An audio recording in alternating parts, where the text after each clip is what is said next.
आज का वीडियो में आप लोग को बताने वाले हैं जिसके पास कागजात नहीं है और जिसका रसीद अपडेट नहीं है, पुराना रसीद है, उसको क्या करना चाहिए, पूरी जानकारी इस वीडियो के माध्यम से बताने वाले हैं। साथ ही साथ आपको बताने वाले हैं कि यहाँ पे जो है वंशावली में बेटी का नाम देना है या नहीं देना है, और पारिवारिक बंटवारे को लेकर भी बात किया गया है, और पुत्री का नाम कब जरूरी है। और साथ ही साथ आपको बताने वाले इस वीडियो में आपका सरस मेला जो लगा हुआ है पटना के गांधी मैदान में, उसका स्टॉल को भी दिखाने वाले हैं। पेपर कटिंग के माध्यम से उसका स्टॉल का फ़ोटो भी आपको दिखाएंगे। आपको कहाँ जाना है, कैसे आपको नक्शा मिलेगा, समझ पा रहे हैं। पहले भी बता चुके हैं और फिर से बताएंगे ताकि आप लोग को क्लियर हो जाए, जो नए लोग जुड़े हुए हैं उसको भी पता चले भाई नक्शा कैसे अपना गांव का आप ले सकते हैं। समझ पा रहे हैं, वो भी जानकारी इस वीडियो में मिलने वाली है। बहुत ही महत्वपूर्ण और अहम होगा जानकारी। तो आप लोग अगर पहले जुड़े हैं तो चैनल को थोड़ा सा सब्सक्राइब कर दीजिएगा, और वीडियो पसंद आए तो लाइक ज़रूर कीजिएगा। चलिए चलते हैं और एक एक करके आपको बताते हैं। पेपर कटिंग देख लीजिए आप लोग। पेपर कटिंग के माध्यम से यहाँ पर अपडेट आया हुआ है कि जिसके पास कागजात नहीं है, रसीद अपडेट नहीं है, उसके लिए क्या है। देखिए यहाँ पर बताया जा रहा है कि दखल कब्जा ज़मीन पर है लेकिन जमाबंदी और रसीद नहीं है, और बिना साक्ष्य कोई किसी ज़मीन पर रह रहा है तो स्वामित्व की स्थिति क्या होगी। समझ पा रहे हो। देखिए यहाँ अपडेट में आया हुआ है, पूरा अपडेट में आपको बता रहा हूँ। उसके बाद देखिए यहाँ पर बोला राज्य में चल रहे जमीन सर्वे के कार्य में लोगों के समक्ष आ रही 16 तरह की प्रमुख समस्या का समाधान राजस्व एवं भूमि सुधार विभाग ने किया। समझ पा रहे हो।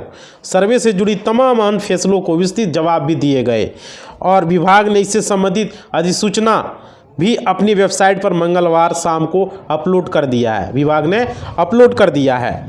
और विभागीय डॉक्टर दिलीप कुमार जायसवाल ने बताया, विभागीय मंत्री, कई लोगों के पास भू अभिलेखों की स्थिति ठीक नहीं है। कैस्ट्रल सर्वे को 100 साल और रिविजनल सर्वे को 50 साल से ज़्यादा हो चुका है, और इस दौरान बाढ़, आग लगी, दीमक लगने से बड़ी संख्या में जमीन के कागजात नष्ट हो चुके हैं। समझ पा रहे हो। देखिए दिलीप जायसवाल के द्वारा बताया जा रहा है, और उनके द्वारा ये कहा जा रहा है ऐसी स्थिति में लोगों में भय था कि कागजात के अभाव में कहीं उनकी ज़मीन उनके हाथ से निकल न जाए। समझ पा रहे हो। और हमने उनके भय को दूर करने का काम किया। किसने? दिलीप जायसवाल जी ने बोला। विभाग के अपर मुख्य सचिव दीपक कुमार सिंह ने बताया कि बिहार विशेष सर्वेक्षण एवं बंदोबस्त कार्यक्रम के अंतर्गत रैयतों के अधिकार, 1 मिनट रुक जाइएगा थोड़ा सा। अपर मुख्य सचिव ने बताया कि विशेष सर्वेक्षण एवं बंदोबस्त कार्यक्रम के अंतर्गत रैयतों को अधिकार अभिलेख यानी खतियान निर्माण की प्रक्रिया अंतर्गत खेसरों की अधिकारता निर्धारण दिशा में एक महत्वपूर्ण कदम है। समझ पा रहे हैं, एक महत्वपूर्ण कदम है। सभी निर्देश बिहार विशेष सर्वेक्षण एवं बंदोबस्त नियमावली 2012 के लागू होने की तिथि से ही मान्य होंगे। जो 2012 में नियमावली बने हैं उसी के आधार पर ये चलेंगे। जितने भी निर्णय लिए जाएंगे उसी के आधार पर लिए जाएंगे। और क्या, जमीन सर्वे के लिए ऑनलाइन अपलोड होना नहीं जरूरी है ब्यौरा, सर्वर फुल, क्या बोले मंत्री जी ने। समझिए यहाँ पे आज़ादी की पहले की ज़मीन को लेकर गैरमजरूआ ज़मीन का हुक्मनामा दिया गया है। ज़मींदार ही लगान रसीद है लेकिन इसकी कॉपी नहीं है। तो गैरमजरूआ भूमि के हुक्मनामा के आधार पर 1 जनवरी 1946 के पहले से कट रही रसीद 1 जनवरी 1946 से पहले से कट रहे रसीद और दखल के आधार पर स्वामित्व निर्धारण किया जाएगा। समझ पा रहे हो। देखिए भाई, जिसको पहले हुक्मनामा मिल चुका है 1 जनवरी 1946 के आधार पर पहले से कट रहे रसीद का, उनका स्वामित्व का निर्धारण होगा। ऐसा नहीं कि उनको बेदखल किया जाएगा। एक बहुत बड़ी अपडेट, बहुत सारे लोग कमेंट कर रहे थे, तो ऐसा यहाँ नहीं होने वाला है। और क्या, CS खतियान में, जो कैस्ट्रल सर्वे का खतियान है, उस खतियान में रैयती और RS खतियान यानी कि रिविजनल सर्वे खतियान में गैरमजरूआ ज़मीन दर्ज होने की स्थिति में प्रकाशित खतियान में एंट्री में सक्षम प्राधिकार के स्तर से जारी निर्णय के आधार पर निर्णय लिया जाएगा।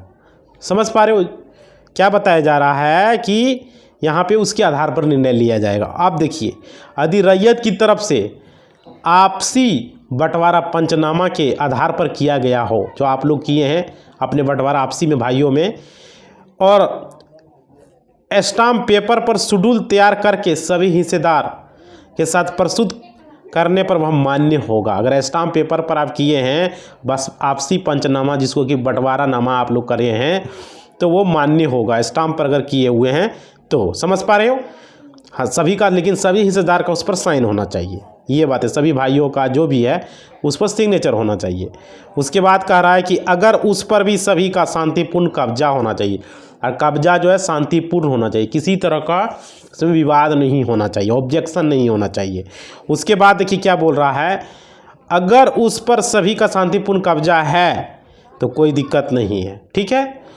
यदि कोई व्यक्ति खतियानी रैयत या जमाबंदी रैयत से निबंधित दस्तावेज या केवाला के माध्यम से ज़मीन खरीद कर दखल किए हुए हैं, लेकिन केवाला का दाखिल खारिज नहीं हुआ है, तो ज़मीन सर्वे में निबंधित केवाला के बाद दाखिल खारिज की प्रक्रिया पूर्ण करने के बाद स्वामित्व निर्धारण की जाने की बाध्यता नहीं है। मतलब दाखिल खारिज आपको अगर ज़मीन खरीदे हुए हैं उस पर किसी तरह का कोई दिक्कत नहीं है, दाखिल खारिज नहीं भी हुआ है तो कोई दिक्कत नहीं है। अब दाखिल खारिज नहीं किया तो कोई प्रॉब्लम नहीं है, आपका ज़मीन का सर्वे हो जाएगा, ये बताया जा रहा है। बहुत सारे लोग परेशान रहता है कि हमने ज़मीन का रजिस्ट्री करवा लिया, दाखिल खारिज नहीं हुआ तो मेरा ज़मीन सर्वे कैसे होगा? तो हो जाएगा भाई, वही रजिस्ट्री पेपर लगा दो, आपका हो जाएगा। समझ पा रहे हो? समझ में आ रहा है? क्लियर? आप देखिए आगे, देखिए मंत्री जी ने क्या बताया, 12 सीओ को अभी सस्पेंड कर दिया है और 189 का वेतन रोक दिया है दिलीप जायसवाल जी ने। समझ पा रहे सीओ का? और बोल रहा है कि जमाबंदी रसीद नहीं है तो क्या होगा। देखिए, अगर दखल कागजा वाला ज़मीन है और जमाबंदी और रसीद नहीं है और बिना साक्ष्य कोई ज़मीन पर रह रहा है, तो स्वामित्व की स्थिति पुराने सर्वे के अनुसार स्पष्ट की जाएगी। समझ पा रहे हो? पुराने सर्वे के आधार पर की जाएगी। स्वामित्व की स्थिति पुराने सर्वे अनुसार स्पष्ट होगा। अगर गैर मजरूआ मालिक जमीन पर किसी ने मकान बना रखा है, समझ पा रहे हो, तो पिछले खतियान के समय से जो रैयत इस पर बसे हुए व्यक्ति को स्वामित्व दिया जा सकता है। ठीक है। और ऐसे मामलों का निपटारा करने के लिए विभाग के स्तर से विस्तृत दिशा निर्देश जारी किया जाएगा। समझ पा रहे हो? आगे देखिए, चौहदीकारों का बयान समझिए। अगर रैयत का किसी भूखंड पर शांतिपूर्ण दखल कब्जा है और उसके पास कोई कागजात नहीं है, तो खेसरा के चौहदीकारों का बयान भी महत्वपूर्ण साक्ष्य होगा। अगर आपके अगल बगल जो चौहदीकार है उसका साक्ष्य भी मान्य होगा, उसका बयान भी मान्य होगा, अगर वो बोल रही है ज़मीन इसी का है। समझ पा रहे हो? उसके बाद देखिए, साथ ही उस खेसरा के चौहदी में ज़मीन बिक्री, विनिमय या निबंधित बंटवारा में स्वाधिकारी का नाम भी अहम साक्ष्य माना जाएगा और वह भी स्वामित्व निर्धारण का आधार होगा। समझ पा रहे हो? मतलब जो चौहदीकार बोलेंगे वो एक अहम फैसला माना जाएगा कि नहीं भाई ये ज़मीन इसका है, उस पर किसी तरह का कोई लफड़ा नहीं है, आपके पास कोई कागज़ नहीं है, कोई केवाला नहीं है, कोई रसीद नहीं है, कोई खतियान नहीं है, फिर भी आपका ज़मीन सर्वे हो जाएगा। चौहदीकार का बयान भी माना जाएगा। अगल बगल जो चौहदीकार बोलेगा नहीं इसी का ज़मीन है, ये सही आदमी है, इसका कोई प्रॉब्लम नहीं है, तो आपका ज़मीन सर्वे उसी के आधार पर किया जाएगा। लास्ट में अगर कोई पेपर आपका नहीं मिल पाता, क्योंकि बहुत सारा पेपर है जो कि जल के राख हो गया, बहुत सारा पेपर खो गया, मिल ही नहीं रहा है। समझ पा रहे हो? तो ये स्थिति है, सरकार के पास भी नहीं है, तो क्या किया जा सकता? कुछ तो सरकार भी कुछ दिमाग लगा रही है। आप देखिए उसके बाद, देखिए उसके बाद क्या है, रिविजनल सर्वे और वासीगत पर्चा वालों के लिए बताते हैं क्या है। देखिए अंचल का कार्य जो है रिविजनल सर्वे RS खतियान जो आपका है आधार पर हो रहा है। अंचल में जो भी अभी काम चल रहा है, सर्वे का जो भी काम हो रहा है और भी जो बाकी काम जो हो रहे हैं वो रिविजनल सर्वे के आधार पर हो रहा है। और क्या, रिविजनल सर्वे कब हुआ था? 1970 के आसपास, आज से 50 साल पहले, और कैस्ट्रल सर्वे 100 साल पहले हुआ था। तो यहाँ पे देखिए, रैयत चाहते हैं कि सर्वे CS यानी कि कैस्ट्रियल सर्वे के आधार पर हो। रैयत चाह रहे हैं कि कैस्ट्रल सर्वे के आधार पर, लेकिन यहाँ काम तो हो रहा है रिविजनल सर्वे के आधार पर। तो अंचल में जिसके आधार पर काम हो रहा है वही मान्य होगा। देखिए अंचल में जो चल रहा है, अंचल में क्या चल रहा है, रिविजनल सर्वे, तो रिविजनल सर्वे ही मान्य होगा। और क्या कर रहा है, सर्वे का मुख्य रूप से RS मतलब कि रिविजनल सर्वे के आधार पर ही किया जाएगा। सर्वे का जो मेन काम होगा वो रिविजनल सर्वे के आधार पर होगा। एक बहुत महत्वपूर्ण जानकारी आप लोग के लिए। और क्या, इसमें आपत्ति होने पर विवाद की स्थिति होगी। इसमें आपत्ति होने पर विवाद की स्थिति होगी तो सरकारी भूमि पर कोई रैयत बंदोबस्त भूमि प्राप्त कर बसे हुए हैं, अगर सरकारी भूमि पर कोई रैयत बंदोबस्त भूमि प्राप्त किए हुए हैं तो यहाँ पे समझिए क्या बोल रहे हैं, और उनके पास कागजात नष्ट हो गए हैं तो अंचल में मौजूद खतियान के आधार पर इसका खतियान बनाया जाएगा। समझ पा रहे हो? अंचल में मौजूद खतियान के आधार पर इसका खतियान बनाया जाएगा। बासीगत पर्चा वालों को इसका लाभ दिया जाएगा, जिसके पास बासीगत पर्चा है। समझ पा रहे हो? तो ये है। आप देखिए, रसीद अपडेट नहीं है तो स्वामित्व पर असर नहीं होगा। ये अपडेट भी आया, सुन लीजिए इसमें क्या बोल रहा है।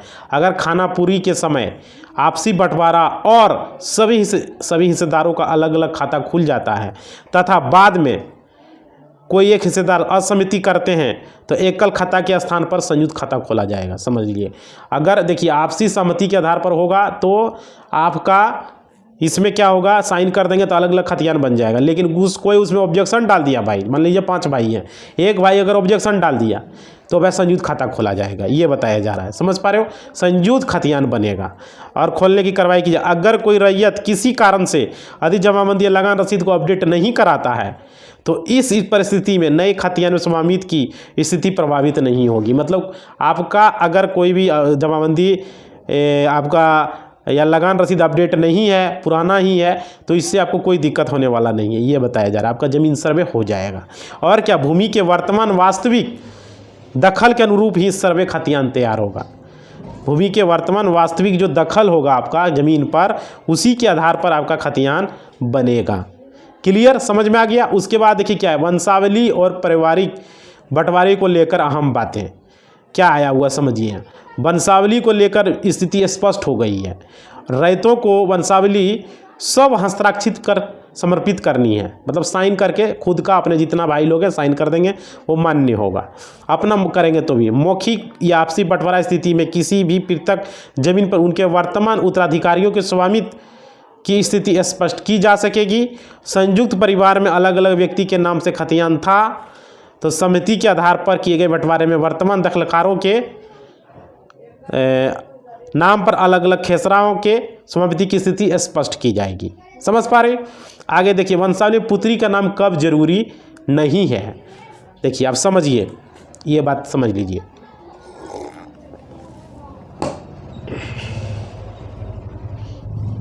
यहाँ पे बोल रहा है कि वंशावली में खतियानी रैयत की पुत्री या बहन का नाम तभी शामिल नहीं होगा जब महिला के स्तर से संपत्ति का परित्याग कर दिया गया हो।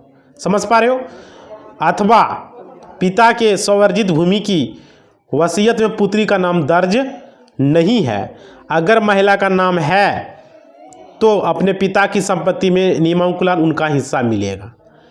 समझ पा रहे हो? यहाँ पर अब क्लियर हो चुका है कि अगर खतियान पुत्री का नाम शामिल नहीं होगा जब वह संपत्ति का परित्याग कर दिया, वो बोल दिया जैसे NOC बना के दे दिया हो, तो उसका नाम यहाँ कोई ज़रूरत नहीं है। या उसका नाम पिता के संपत्ति में दर्ज नहीं हो तो कोई दिक्कत नहीं, आप दे सकते हैं, नहीं दे सकते कोई दिक्कत नहीं। लेकिन अगर वो मांगने लगे तो भाई तो ले, आजकल कोई बोलता है कि नहीं चाहिए, कोई ना कोई मांग ही देता है। तो इस स्थिति में आप समझ लीजिए NOC बना के देंगे तो ठीक रहेगा। बाद में वो मांग नहीं सकता है, नहीं देते हैं तो भी हो जाएगा, कोई दिक्कत नहीं है। लेकिन ये यहाँ बताया जा रहा है कि अगर उनका नाम पहले से पिता ने उनको वसीयत कर दिया तब तो वह उसका हो जाएगा, ये बताया जा रहा है। समझ पा रहे हो? तो अब देखिए यहाँ पे एक चीज़ और है, बिहार राजस्व भूमि सुधार का आपका राजस्व भूमि सुधार विभाग के द्वारा पटना के गांधी मैदान में 12 से 26 दिसंबर तक वहाँ पे सरस मेला लगा हुआ है। वहाँ पर पुस्तक मेला लगा हुआ, कैथी लिपि का पुस्तक भी बिक रहा है और साथ ही साथ वहाँ पर जो है आप ज़मीन का अपना नक्शा ले सकते हैं अपने गांव का। देखिए यहाँ पे फ़ोटो लगा हुआ है स्क्रीन पर, आप देख लीजिए, हमने लगा दी। इस तरह का वहाँ पर स्टॉल लगा हुआ है। इस स्टॉल पर जाइए और वहाँ पर अपना मौजा का नक्शा आप ले लीजिए। जिसको भी नक्शा चाहिए अपने गांव का, वहाँ पर जो भी पेमेंट होगा वो पेमेंट देकर नक्शा ले लीजिए, आपको वहाँ प्रिंट करके दे देगा। वहाँ पर आपको नंबर लगना होगा क्योंकि बहुत सारे लोग बिहार से वहाँ जा रहे हैं, बहुत भीड़ हो रहा है। तो वहाँ पर जाके पहले से नंबर लगाएंगे, आपका बारी आएगा, आपको नक्शा दिया जाएगा। समझ पा रहे, सरस मेला का वहाँ लगा हुआ है गांधी मैदान में। बहुत सारे लोग अपने गांव का नक्शा लेने के लिए परेशान रहता था, कैसे मिलेगा। तो भाई अभी मौका है, जाके लो। 12 से 26 दिसंबर तक, 12 दिसंबर से ही लगा हुआ है, 26 तारीख तक ये मेला रहेगा। 26 तारीख में आप कभी भी जाके वो नक्शा ले सकते हैं। समझ पा रहे, स्थिति क्लियर हो चुका है। चलिए अब कुछ कमेंट बॉक्स को ले लिया जाए। ये तो हो गए जानकारी। अब कमेंट बॉक्स को हम खोलते हैं, थोड़ा सा क्या कमेंट है नहीं है, कुछ आप लोग का राय भी तो लेना ज़रूरी है, आप लोगों से जुड़ना भी ज़रूरी है। समझ रहे हैं, अगर आप लोगों से नहीं जुड़ेंगे, जो भी हैं आप ही के बदौलत यहाँ पर हम हैं। समझ पा रहे हो, आपने कहाँ से कहाँ पहुँचा दिया हमें। अब आप लोगों से एक ही रिक्वेस्ट है लास्ट में है कि आप लोग थोड़ा सा 1 लाख किसी तरीके से पहुंचा दीजिए। हम जल्द से जल्द चाह रहे हैं नए साल में 1 जनवरी तक कम से कम 1 लाख पूर जाए, खुशखबरी कुछ मिले, ये सब सोच रहे हैं। अब देखिए ये आप लोग पर डिपेंड है कि आप लोग 1 लाख कैसे पहुंचाएंगे, वो आप लोग करेंगे। हमें तो कुछ शेयर, आप लोग थोड़ा सा दबा के अपना व्हाट्सएप में स्टेटस में इसका वीडियो का लिंक लगा दें। स्टेटस होता है ना अपडेट्स व्हाट्सएप का, वहाँ पर लगावें, फेसबुक में लगावें अपडेट, जहाँ भी आपका है स्टेटस में इस वीडियो का लिंक को शेयर करें, स्टेटस में लगावें। समझ पा रहे हैं यूट्यूब का लिंक को, ताकि 1 लाख हमको 1 जनवरी तक मिल जाए। समझ पा रहे हो, तो हम ये चाह रहे हैं नया साल में कुछ खुशखबरी हो, तो थोड़ा सा खुशखबरी हमें भी दे। देखिए यहाँ पे आप लोग का अब कमेंट हम ले जा रहे हैं। जो आप लोगों ने कल का वीडियो बहुत अच्छा आप लोग प्यार आया, कल का वीडियो में जमाबंदी वाला वीडियो बहुत अच्छा आप लोग का इसमें आया हुआ है, बहुत अच्छा लग रहा है ये वीडियो। कल का आपका वीडियो आप लोग का देख के समझ पा रहे हैं, बहुत अच्छा। आप लोगों ने कमेंट भी किया, लाइक भी बहुत अच्छा खासा है, 1000 लाइक आप लोगों ने पार कर दिया है। इसी तरह से कहते हैं आप लोग थोड़ा सा वीडियो को लाइक करते हो तो हमको मोटिवेशनल मिलता है, हम वीडियो बनाते हैं हमको एनर्जी मिलता है। समझ पा रहे हो। देखिए यहाँ पे लिखा है अनिल यादव जी ने यहाँ पे लिखा हुआ है, देखिए उनके द्वारा क्या कमेंट किया गया है, देख लीजिए यहाँ पे उनके द्वारा। देखिए यहाँ पे लिखा गया है, परम जीवन रामपुर के कर्मचारी बोलते हैं पान में दादा परदादा का ज़मीन है, तो बोलते हैं पैसा लेंगे 20,000, तो बताएंगे ना, तो नहीं तो नहीं बताएंगे, खाली आजकल बिहार बोलता है। क्या भाई, ये तो क्या तोर नौटंकी है भाई। कर्मचारी, ये कर्मचारी का नौटंकी देखो, पैसा लेगा 20,000, लगता है बाप का संपत्ति है, उसका बाप का वो क्या बोलते अंचल कार्यालय है। अरे तोर बाप के संपत्ति, तोर नौकरी, तोरा महीना नहीं मिलता रे कर्मचारी। जो कर्मचारी बोलता भाई उसका फ़ोटो हम तो कितना बार कहें, मेरा मेल आईडी पर उसका फ़ोटो भेजो, थोड़ा उसको यहाँ स्क्रीन पर चलाएंगे और उसका नंबर भी भेजो, उस कर्मचारी से हम बात करेंगे। समझ गया ना, क्योंकि हमको बात करेंगे तब तो स्थिति स्पष्ट होगा। उससे बात करेंगे किस बात का वो 20,000 मांग रहा है, उसके बाद उसका फ़ोटो यहाँ लगाएंगे, यहाँ वीडियो में चलाएंगे उसको। समझ रहे हैं ना। चलिए आगे देखते हैं, ये लिखा हुआ है रंजीत सिंह जी ने कमेंट किया हुआ है, देखते हैं इनका कमेंट का क्या स्थिति है। कमेंट देखिए, बहुत सारा कमेंट बहुत सारे लोग करते हैं तो उसका लेना ज़रूरी है। सहरसा जिला से हूँ, समया हम लोग महादलित हैं। अच्छा, महादलित है, सरकारी ज़मीन पर बसे हैं, दबंगों ने ज़बरदस्ती हम लोगों को भगाना चाहता है। हम लोग मंत्री दिलीप जायसवाल जी से मिले हैं, श्रीमान पर विवाद चल रहा है लेकिन कुछ नहीं हो रहा है। सीओ दबंगों से मिला हुआ है, 150 साल से विवाद चल रहा है, हम लोगों को क्या करें प्लीज़ सर मार्गदर्शन करें। अच्छा, सहरसा जिला से उस समस्या हम लोगों का महादलित हैं, सरकारी ज़मीन पर बसे हुए दबंगों से ज़बरदस्ती हम लोगों को भगाना चाहता है। हाँ भाई देखो, आप लोग अगर सरकारी ज़मीन पर बसे हो तो किस आपके पास कोई पर्चा उर्चा है या आपके पास उस ज़मीन का बंदोबस्ती है, या आप बताए नहीं। अब ऐसे ही बसे हुए हैं तो आप उस ज़मीन पर रह सकते हैं, रहने का कोई दिक्कत नहीं है। दबंग क्या कर सकता है, कुछ नहीं कर सकता है। और दिलीप जायसवाल जी से आप मिले हुए हैं तो कोई दिक्कत नहीं है। जायसवाल जी के पास एक आवेदन आप लोग दे दें कि देखिए हम लोग को परेशान किया जा रहा है, सरकारी ज़मीन पर रह रहे हैं, या तो उनको बोलिए जायसवाल जी को कि हम लोग यहाँ रह रहे हैं तो रहेंगे, नहीं तो हम लोग कहाँ रहें, गरीब आदमी, हम लोग को ज़मीन लेने। सरकार तो हर एक बोला कि हर एक परिवार को 2 डिसमिल ज़मीन दीजिए हमको।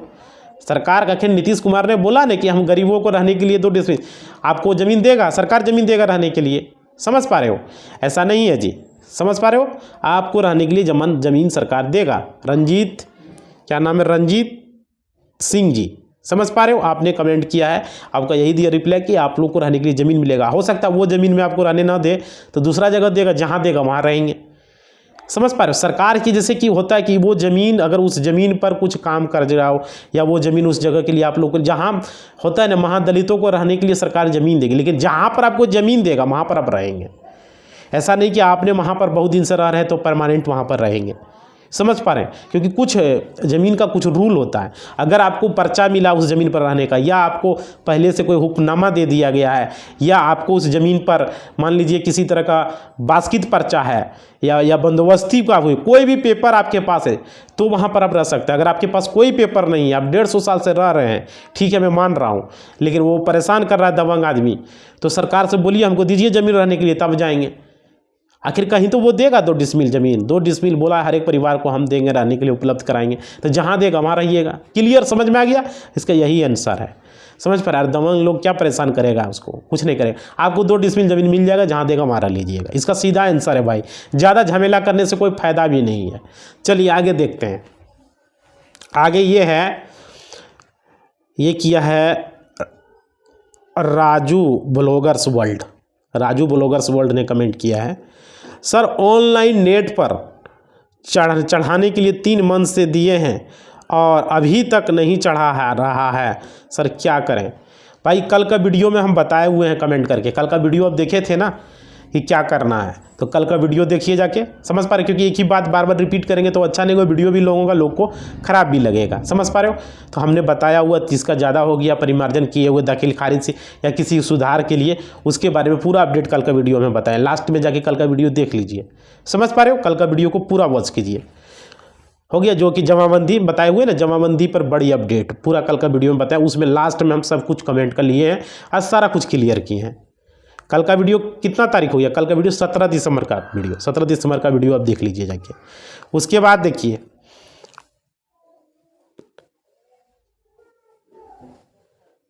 सुनील ठाकुर जी ने लिखा है, जानकारी देने के लिए धन्यवाद। बहुत बहुत सुनील जी, बहुत बहुत धन्यवाद, आपका भी आया, बहुत बहुत धन्यवाद।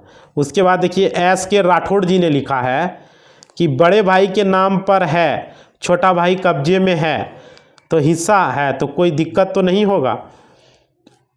बड़े भाई के नाम पर है तो छोटा भाई के कब्जे में है, कि कब्जे में है हिस्सा तो कोई दिक्कत तो नहीं होगा? भाई दिक्कत तो है इसमें। बड़े भाई के नाम पर अगर ज़मीन है, पहले रूल था कि बड़े भाई के नाम पर ज़मीन रहता था तो सबको एक हिस्सा हो जाता था, लेकिन अब थोड़ा सा दिक्कत हो गया है। अब जिसके नाम पर ज़मीन है वो उसका मर्जी होगा, तो वो आपको हिस्सा, आपको दखल होने से कुछ नहीं होता है। क्योंकि अगर मानिए अभी ज़मीन सर्वे चल रहा है, अभी आप क्या दीजिएगा प्रूफ में?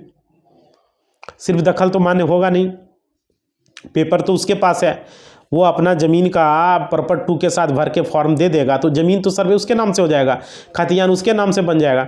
तो दिक्कत है भाई, बता दिए आपको पहले भी, जिसका नाम से ज़मीन है उसके मन पर डिपेंड, वो चाहे दे या आपको या ना दे। क्लियर? चाहे वो बड़ा भाई रहे चाहे वो छोटा भाई रहे। उसके बाद देखिए अगला कमेंट किसने किया है। देखिए कमेंट लेते हैं तो वीडियो लॉन्ग होता है, बहुत सारे लोगों को दिक्कत भी होता है। भाई हम हेल्प करने के लिए यहाँ पर है, समझ पा रहे हो? मेरा मकसद ही होता है हेल्प करना।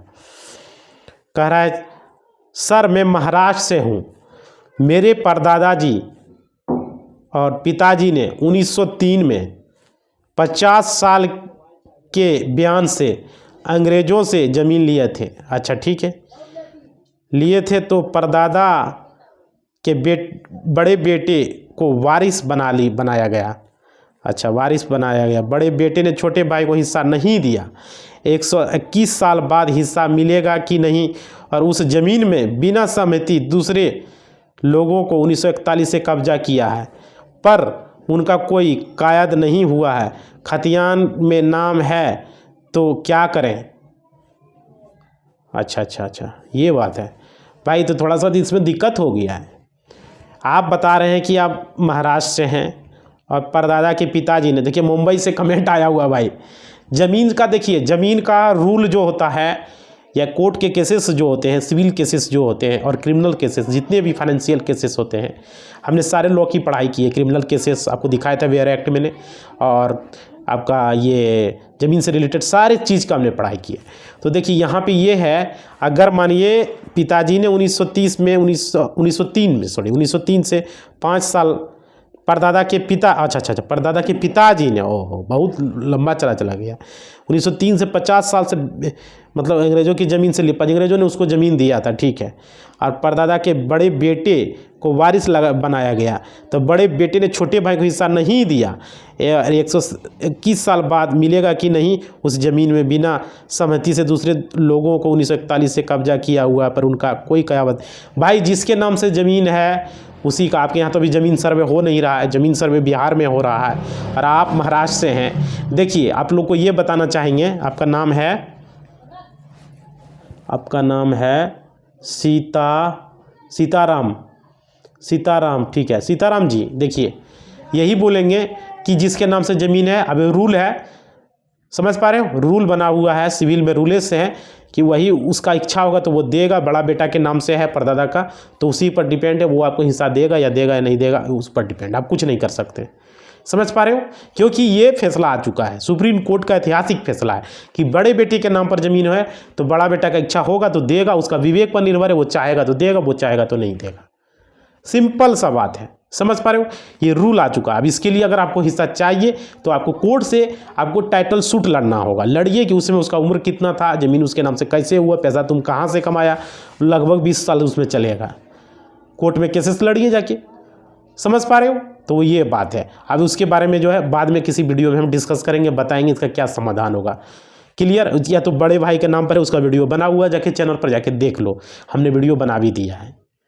तो इसी बात के साथ हम अपना वाणी को विराम देंगे। वीडियो आपको कैसा लगा कमेंट बॉक्स में बताइएगा, कुछ रिप्लाई दीजिएगा, और वीडियो अगर अच्छा लगा भाई तो लाइक थोड़ा सा कर दीजिएगा, आपका लाइक मेरा मोटिवेशनल होता है। समझ पा रहे हो, और पहली बार जुड़े हुए तो सब्सक्राइब कर देना, पुराने हो तो बहुत बहुत धन्यवाद। और वीडियो के डिस्क्रिप्शन में टेलीग्राम और व्हाट्सएप चैनल का लिंक दिया गया, जहाँ से इंस्टा जो भी है भाई ज्वाइन कर लेना। समझ पा रहे हो, तो अच्छा लगेगा, ज्वाइन कर लेना। कमेंट में अपना रिप्लाई फीडबैक कुछ क्वेश्चन पूछना हो तो जरूर देना, अगला कमेंट नेक्स्ट वीडियो में लिया जाएगा। क्लियर, क्योंकि वीडियो लॉन्ग हो चुका है। बहुत बहुत धन्यवाद।